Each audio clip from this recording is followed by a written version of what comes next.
everyone. Hey, everyone. Welcome to F8. Yes, welcome to F8 and welcome back to this channel, Communication Coach. We are here to help you increase your impact so you can lead the teams around you to higher levels of excellence. One of the areas we focus on is presentation skills, and today we'll be looking at Mark Zuckerberg's presentation in 2016 at F8. There are a lot of great takeaways in this presentation. He used to be quite a nervous presenter, and he's come a long way, and we can learn a lot about how to present better by looking at his concrete example. So I'll be making commentary along the way and pausing to point things out. The three main areas I will be looking at is how he looks, how he sounds, and also his use of a visual aid. So let's jump in first and pay attention to some of the visual aspects of how he looks. So today we're going to do something a little different. We're going to walk through our roadmap for the next 10 years. There's his thesis statement. We're going to walk through a roadmap for the next 10 years. That's essentially the whole focus of his presentation. I think we can all underestimate just how much the world can change in 10 years.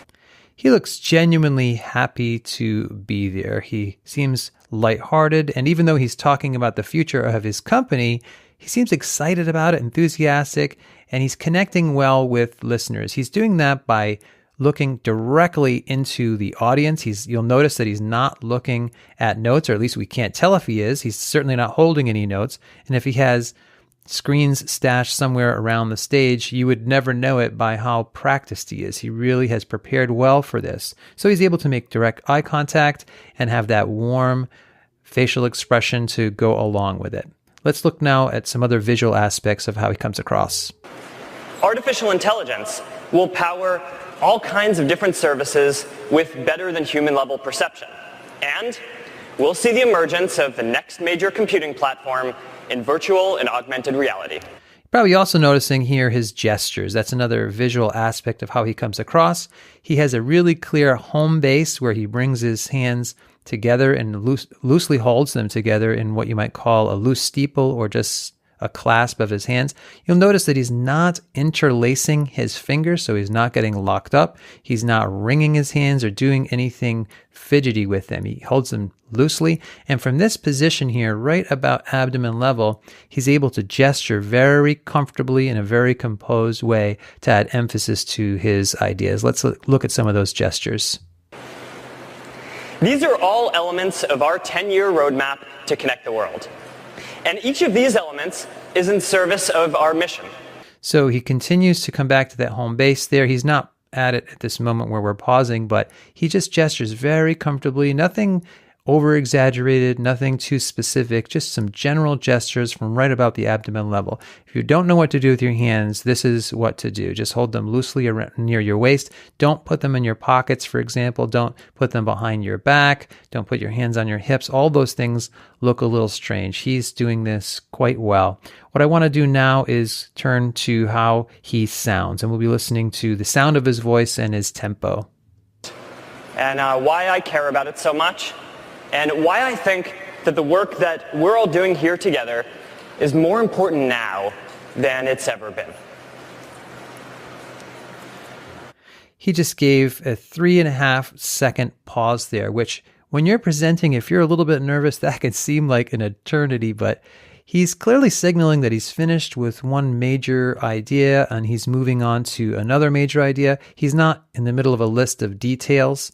And those pauses are wonderful. He's not filling up his pauses with fillers like and you know. He might have a couple here and there, but for the most part, he has a nice cadence or rhythm where he speaks in a concise sentence, and then he pauses, a concise sentence, and then he pauses, and he does this very well. He used to fill his pauses quite a bit just even a few years ago, and he's obviously been working hard at sounding more confident and more composed in that way. Let's listen to this list of 6 great pauses right in a row.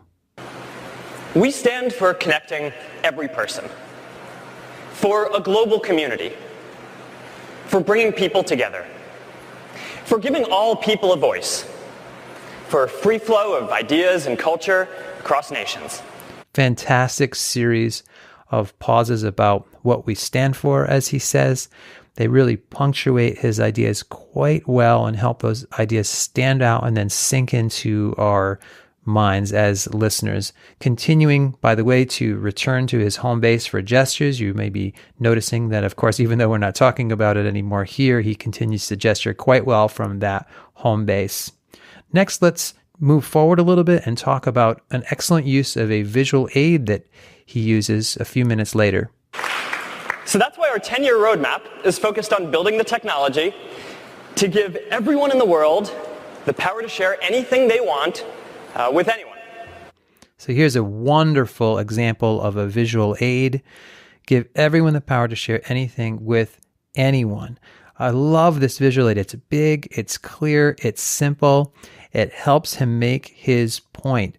One of the things that happens in a lot of professional settings is people get on PowerPoint and they overuse it. They put everything they can fit on it. It's very hard to look at. And then as a result, they end up getting very distracted by it themselves and reading off it. It's way too cumbersome.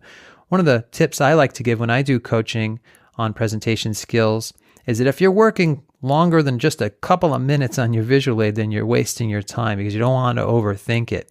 I also want to point out now how he uses his visual aid. You'll notice that he's not using his visual aid for his own set of notes. Watch how he handles this text in the back of him.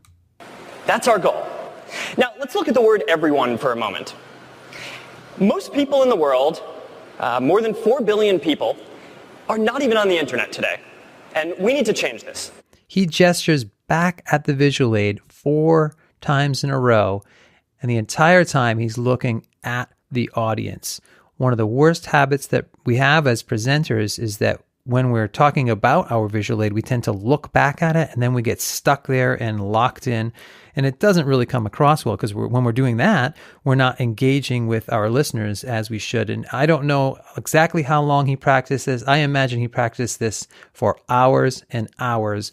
And he made it a point not to stare back at his visual aid when he was practicing. And so he did not do it here. So well done on that count. So those are some of my takeaways that I wanted to draw out of this fine presentation by Mark Zuckerberg, how he looks, how he sounds, and his use of a great visual aid. We can learn a lot by watching his example in this case. So question of the day, what are your opinions about his presentation skills? What do you get out of this? I would love to hear your comments in that section below the video. So thanks, God bless, and I will see you next time.